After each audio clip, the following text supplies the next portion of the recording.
नमस्कार दोस्तों, wealth creation की यूट्यूब चैनल में आप सभी का बहुत बहुत स्वागत है। मैं हूं आपका दोस्त मनीष। दोस्तों, इस वीडियो में बात करेंगे एक बहुत अच्छे इंटरेस्टिंग टॉपिक के ऊपर। मेरे चैनल के कमेंट सेक्शन में काफ़ी कुछ मेरे फॉलोअर ने कमेंट किया। उन्होंने कहा कि मनीष भाई, हमें ऐसे स्टॉक बताइए जो 200% बढ़ने का दम रखते हों, 100% एटलीस्ट 100% बढ़ने का दम रखते हों 3 साल के अंदर या 5-6 साल के अंदर। तो मैंने एक वीडियो बनाया था। मैंने उसमें ब्लू चिप स्टॉक के बारे में बात की थी, मैंने लार्ज कैप स्टॉक के बारे में बात किए थे। मैंने कहा था कि ये भी अच्छे स्टॉक हैं, ये लॉन्ग टर्म में अच्छा करके दे सकते हैं। ऐसे 10 साल में ये डबल हो गए या डबल से थोड़े ज़्यादा हो गए, इस टाइप का रिटर्न दे सकते हैं। तो अगर आपको मोटा रिटर्न चाहिए तो उसके लिए आपको स्मॉल कैप स्टॉक में इन्वेस्ट करना पड़ेगा, लेकिन उसमें रिस्क ज़्यादा रहता है कैपिटल लॉस का। उसमें ये भी रहता है रिस्क कि मल्टीबैगर बनने को आया तो स्टॉक 200% बढ़ गया 4-5 साल के अंदर, अगर ना बनने पे आया तो आधा भी हो सकता है और 60-70% नीचे भी आ सकता है, तो रिस्क रहता है। तो कैसे आइडेंटिफाई किया जाए उन स्टॉक्स को जो आने वाले समय में 200-300% बढ़ने का दम रखते हैं? तो मैं एक छोटी सी एक आपको स्ट्रैटेजी बताऊंगा, थोड़ी मेहनत करने के लिए कहूँगा। अगर आप थोड़ी सी मेहनत करेंगे तो आप बहुत आसानी से उनको आइडेंटिफाई कर लेंगे। आपको उन स्टॉक के नाम पता चल जाएंगे एटलीस्ट जो आने वाले समय में इस टाइप का रिटर्न दे सकते हैं। देखिए दोस्तों, हमारे देश में इतनी सारी म्यूचुअल फंड इंडस्ट्री हैं जो बड़ी बड़ी जानी मानी इंडस्ट्री हैं, जैसे फ्रैंकलिन हो गया, TSP ब्लैक रॉक हो गया, SBI हो गया और कोटक हो गया, ICICI हो गया। तो इनके म्यूचुअल फंड के पोर्टफोलियो को एनालाइज कीजिए। ये मैं पहले भी वीडियो बना चुका हूं, अब मैं अगेन रिपीट करता हूं इस बात को। इसमें मैं कुछ डिफरेंट बात बताऊंगा आपको करना क्या है, इनके पोर्टफोलियो में देखना है कि कौन से स्टॉक में इन्होंने पैसा लगा रखा है। ऊपर के 4-5 स्टॉक को चुनना है, स्मॉल कैप के स्टॉक जिनमें इन्होंने मोटा इन्वेस्ट कर रखा है। जब ये इतनी रिसर्च करके इन्वेस्ट करते हैं, इतना ज़्यादा एनालिसिस करते हैं, इनके पास डेडिकेटेड टीम होती है, इनके पास बहुत बड़ा ग्रुप होता है जहाँ पे ग्रुप डिस्कशन होता है। यहाँ पे एक स्टॉक पे लंबे समय तक बातचीत की जाती है, अपने मतलब एम्प्लॉय के साथ डिस्कशन किया जाता है।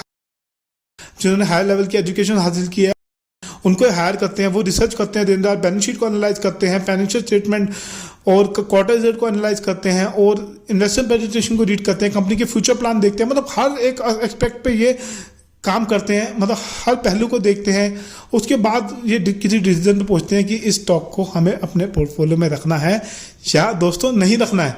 तो ऊपर के 5-6 स्टॉक चुन लिए अलग अलग 3-4 फंड के, उसमें से हम 20 स्टॉक चुन लेंगे। और अगर आपके पास 1 लाख की कैपिटल है तो उसमें 5% करके थोड़ा थोड़ा करके इन्वेस्ट कर लेंगे। इनमें से सारे मल्टीबैगर नहीं बनेंगे, मैं कहूँगा। मान लीजिए अगर 20 में से 12 भी चल गए तो बल्ले बल्ले है। और डाइवर्सिफिकेशन करना है, ऐसा नहीं करना लूजिंग पोजीशन को एवरेज करना है, इक्वली डिस्ट्रीब्यूट करना है। मान लीजिए 5-5 हज़ार पे करके इन्वेस्ट किए तो 5-5 हज़ार करके ही इन्वेस्ट करना है। तो दोस्तों, मैं तो इस तरीके से इन्वेस्ट करता हूं और मुझे पास में अच्छा रिजल्ट मिले हैं और आगे भी मिलने की संभावना है। ये एक आसान तरीका रहा मल्टीबैगर स्टॉक को आइडेंटिफाई करने का, वो भी सिर्फ 1 मिनट में। तो दोस्तों, आप एक काम और कर सकते हैं। अगर आप ज़्यादा आप मतलब गहराई में जाना चाहते हैं, आप भी एनालिसिस करना चाहते हैं, तो वहां से स्टॉक का नाम पता चल जाएगा म्यूचुअल फंड के पोर्टफोलियो में से। उसके बाद उस पर आप रिसर्च कीजिए, आप फंडामेंटल एनालिसिस कीजिए, टेक्निकल एनालिसिस कीजिए, इन्वेस्टर प्रेजेंटेशन को रीड कीजिए, बैलेंस शीट को देखिए, ऑपरेटिंग प्रॉफिट मार्जिन देखिए, डेट देखिए, मतलब सारी रेशियोज को देखिए, सब कुछ देखिए। उसके बाद आप डिसीजन लीजिए कि इनमें से 20-25 स्टॉक में थे, मतलब अलग अलग 4-5 कंपनी के पोर्टफोलियो को देखा आपने, उसमें से आपने 20-25 स्टॉक चुने, उसमें से आप 3-4 स्टॉक या 5-6 स्टॉक में से इन्वेस्टमेंट कर सकते हैं। अब आपके मन में एक सवाल और आता होगा कि अगर ये म्यूचुअल फंड वालों से ने जो स्टॉक को एनालाइज किया है, अगर ये स्टॉक को बेच के निकल गए या फिर इनकी रिसर्च गलत हो गई तो हमें तो लॉस हो जाएगा। अगर हम इनकी रिसर्च को और इनके आइडियाज़ को कॉपी करें तो फिर इससे बचने का एक ही तरीका है, आप स्टॉक के नाम पता कर लीजिए। पता करने के बाद उस पर आप अपनी रिसर्च कीजिए, आप अपनी रिसर्च कीजिए। अगर आपको ठीक लगे तो ही आप इन्वेस्टमेंट कीजिए, अदरवाइज फिर अगर आपको फुल कन्विक्शन हो रिसर्च करने के बाद, आपको स्टॉक का नाम तो पता चल जाएगा एटलीस्ट। अगर आपको फुल कन्विक्शन हो, पूरा भरोसा हो, तभी आप इन्वेस्ट कीजिए, अदरवाइज इस आइडिया को आप छोड़ दीजिए। पर्सनली मैं तो इस आइडिया को फॉलो करता हूँ, मुझे तो रिजल्ट अच्छे मिले हैं। कई बार मुझे नुकसान भी हुआ है, ऐसा नहीं कहता कि 100% अच्छे रिजल्ट मिले। जैसे मैंने 20 स्टॉक में पैसा लगाया था, नहीं है कि 20 के 20 चल गए, उसमें से 10 चले, 12 चले या 8 चले या 7 चले, कुछ चले, बाकी ने ठीक ठीक रिटर्न दिया, ज़्यादा मल्टीबैगर का रिटर्न नहीं दिया, मतलब एवरेज परफॉर्म किया उन्होंने। तो दोस्तों, इससे अच्छा तरीका और कोई नहीं मिलेगा मल्टीबैगर स्टॉक को आइडेंटिफाई करने का। म्यूचुअल फंड के पोर्टफोलियो को एनालाइज हम कर रहे हैं, हम उनके स्टॉक को देख रहे हैं। तो म्यूचुअल फंड के आप पोर्टफोलियो को देख रहे हैं तो एक बात बताइए, म्यूचुअल फंड का ट्रैक रिकॉर्ड भी तो देखिए। आप ऐसे फंड को एनालाइज कीजिए ना, ऐसे फंड को आप देखिए ना जिसका पास में ट्रैक रिकॉर्ड अच्छा रहा है, जिसने मल्टी बैगर का रिटर्न दिया है, साल में 18%, 20%, 15% एटलीस्ट रिटर्न दे रहा है।